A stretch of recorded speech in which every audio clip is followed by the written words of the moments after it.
Ibig sabihin, meron dito. Ah, okay. Tapos, ito pagka REM tumunog. pad. Ah, okay, okay, okay. Tapos, yun din pagka may dumaan. Ito yung tumutunog. Pagka dumaan, may dumaan dito. Mag-isa lang ako? Opo. Oh my God. Papataalis kami dito. Ala, Ay, ano? Alis doon. aalis kayo? Oo. First time ko po eh. Uupo siya. Yari ka daw. Oo, yan na. Dito niya lahat, ate. Yung likod unag. Ano. Sino na maingay Kuya Rick, banat. Upo ka na doon. Basta, huwag mong gagalawin, hayaan mo lang na gumalaw kusa. Gagalaw kasi yun. Pero pag hindi Meron mo pang aircon to? Okay lang. pag sinabi kong ayoko na. Papatay ng ilaw, Kuya Hindi, Rick. pwedeng ayaw mo. Hindi, wala naman yan. Hawakan mo lang naman yun. Walang sanib dito. Maniwala. Ako lang. Pag ako talaga na ano dito, unahin ko talaga to. Ako na magano ng camera. Promise. Uunahin doon. Una. Go na? Upo ka na dyan.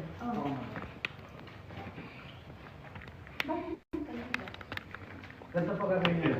Gusto ko. Hawakan niyo lang po. Ganito. I-ano niya lang yung kamay mo. I-relax lang. Nabuhatin kami ko eh. Hihina yung kamay ko. I-relax niya po. Para hindi po. Ngayon po, magtatanong tayo sa mga entity. Gagawin daw ba yan? Po siya, gagalaw siya. Natatakpan niya. Ayun ako. So, kailangan relax niya. Dito mo siya ibang sa gitna. Tapos kayo po ang magpapatunay kasi kung gumagalaw siya ng pusa Parang totoo. or may gumagalaw. Hindi siya pantay dun sa... Diba? Halos lahat nakapron. Okay ba?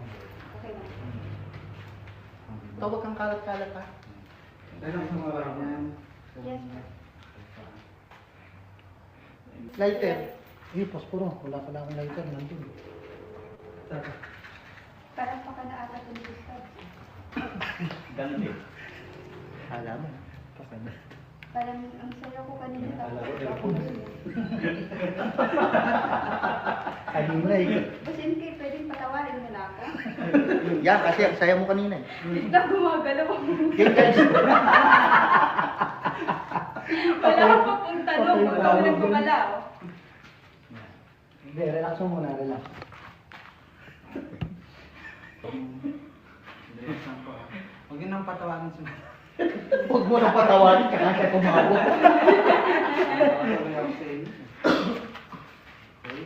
Hindi dito, walang ilaw. Meron yan. Magkakaroon niya kasi may ano kayo. Paliwanag mo na. Ngayong gabi po ay mayroon tayong kasama na gagamit o magta-try ng pendulum ritual or communication. Gamit nun, makakausap natin ang entity na sasagot sa atin ng yes or no. Pero before tayo mag-start o magsimula, is gagawa muna ako ng protection ritual para kay Madam Maisug. Para protektado siya habang ginagawa yung pendulum communication or ritual. Yan. Ngayon, ang gagawin ko is magbubukas ako ng kandila para magkaroon po ng tower of light.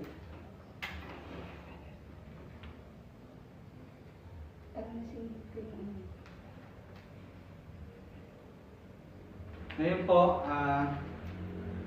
nagsindi na po tayo ng kandila and then na-explain ko na po or sa mga dati naming viewers at sa mga bagong manonood, nakita nyo na kung paano gamitin to and then kapag ang entity po ay sumagot ng yes, ang galaw po ng ating pendulum is paganto po.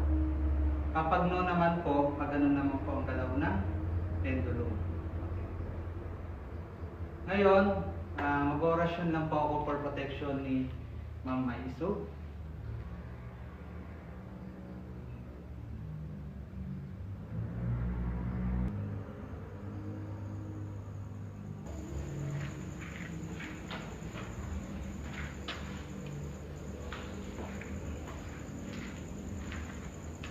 Sisimulan ko po sa pagtatanong kung elemento ba ang kasama namin ngayon dito sa abandonadong bahay.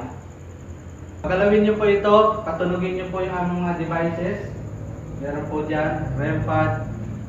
And then, dito po sa ating pendulum. Tanong ko po, mga elementals, o elemento po ba yung mga nandito sa abandonadong bahay na to? Pakilakasan po yung sagot.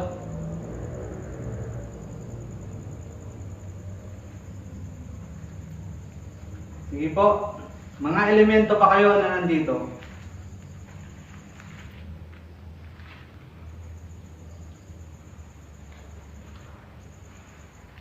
Dito po kami para makapag-communicate sa inyo at paalam sa mga viewers na nag-exist kayo. Yan po. Ang tanong ko, mga elemento po ba kayo dito? Paggalawin niyo po yung pendulum. Lakasan niyo po.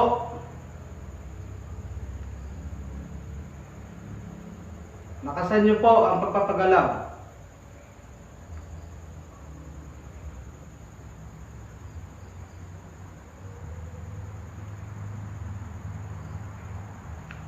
Sige po. Mga elemento po ba kayo dito or elementals? Makipag-communicate po kayo. Okay. Yan. Lakas pa. Sinagagalaw niyo na, lakasan niyo pa. Lakas. Yan. Lakasan niyo yung sagot.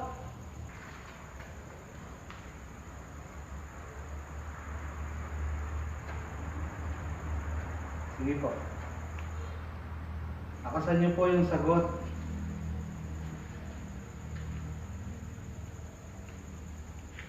Yan. Sige, lakas. Lakas. Ginagalaw niyo, ma'am. Madam, ginagalaw niyo. Hindi. Okay. Confirmation lang po yan para pa. Okay, yes, elementals. Meron ba nagpapakita dito ng entity na babae? May babae po ba entity dito na nagpapakita? Pakigalaw po, lakasan. Lakasan nyo po. Lalaki. Meron po ba ngayon ditong lalaking entity na kasama namin ngayon? Pakilakasan po. Lakasan nyo po. Lakasan nyo pa po yung sagot. Meron, wala? May lalaki bang entity dito?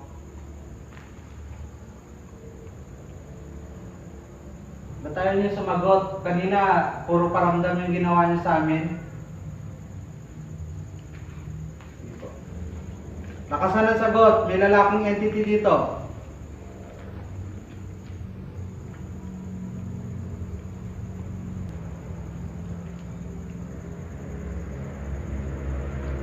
Meron bang kaluluwa ng namayapang tao dito?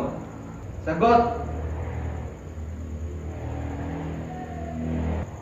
Pakilakasan yung sagot.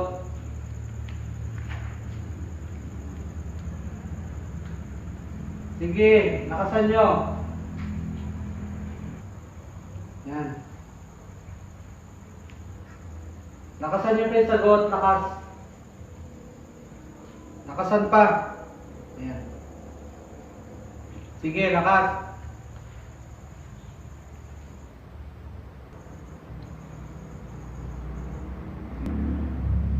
Iikot lang siya. Iikot po din. Any question? Ako may dadagdag yung tanong.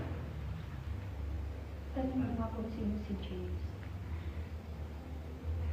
Ay, kailangan po sagot po yung yes or no.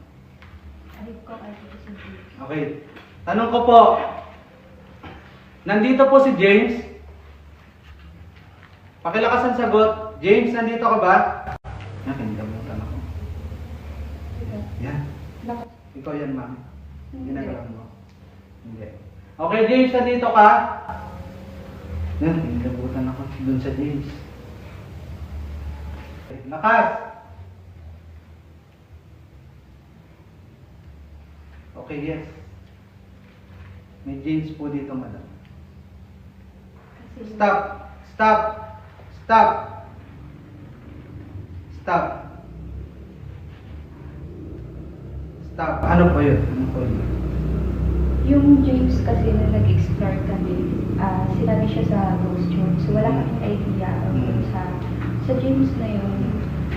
Pag-akyat kami sa taas, doon nagsabi ng James yung ghost church. Tapos pagbaba namin, nakasulat siya sa pader dito sa kabilang room.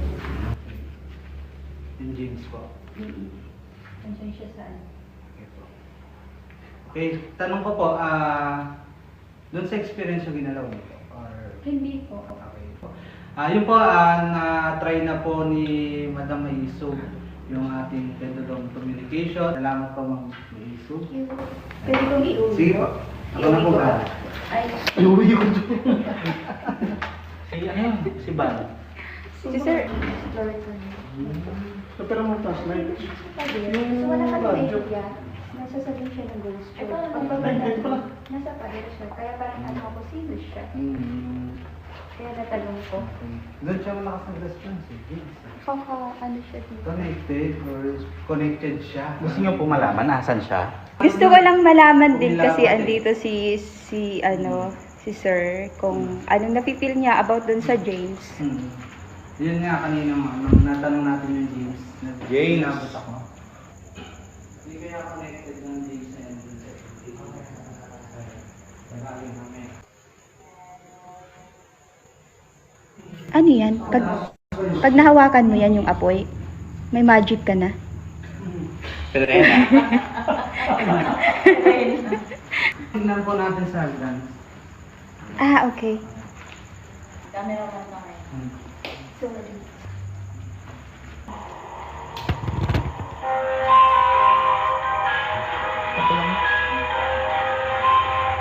Kasi dito. Ay, maganda muna kayo. Ayan, dito po kasi sa part na. Pero kung gusto niya dito na. Pag nag-browsing po tayo, nag-e-expo siya dito. Ibig sabihin po niyan, kapag nag-e-expo, is meron pong bakas ng negative energy or entity o nagpapakita dito sa area na to. Pag nag-e-expo yan. Ibig sabihin, ito pong hagdan is meron po dito bakas ng energy ng entity na possible na nagpapakita siya dito or naglalakad, mataas ba? Yun po yun. Dito sa hagdan. Ayan po, tempo. Sabihin, sa taas. Ikaw naman, right na. Ibig sabihin po, dito sa taas, Saan yun? mas malakas ang Malakas. presensya. Doon po. Kasi dito hindi naman tayo ganong, Alam, galing. sa taas po talaga tayo tinuturo. Kaya nga sabi ko doon tayo. Ayan po. Ano, lipat tayo? Ayan po. Baka sabihin ng Lipat tayo sa taas. Ginagalaw niya. galing. Paano ko sa kanya? Paano Sige po. Kayo po tumesting. Yan. Relax lang po kayo. Doon po kayo marap. Ay, dito. Yan. Para po makita niyo po kung saan po gagalaw yung yung ride. Sige po. Konting movement. Lakad po kayo. Yan o. Nag-X na po siya sa part na yan. Okay. Atras po kayo kung mag-iiwalay siya. Sige po. Ayan. Sabihin wala na pong spot na nadedala. Sinuro ka talaga. Ayan, tingnan mo bumabalik doon. Bumabalik sana. Ituro mo sa akin. Diba? Galing, no? Yan. Sige po. Hindi bumalik. Kaya ka to. Ayan. Yan po. Yan po. Galing. Ginagalaw niyo po. Hindi. Ayan. Yan. Ngayon po, ibig sabihin po, indication na malakas po yung presensya dito sa taas.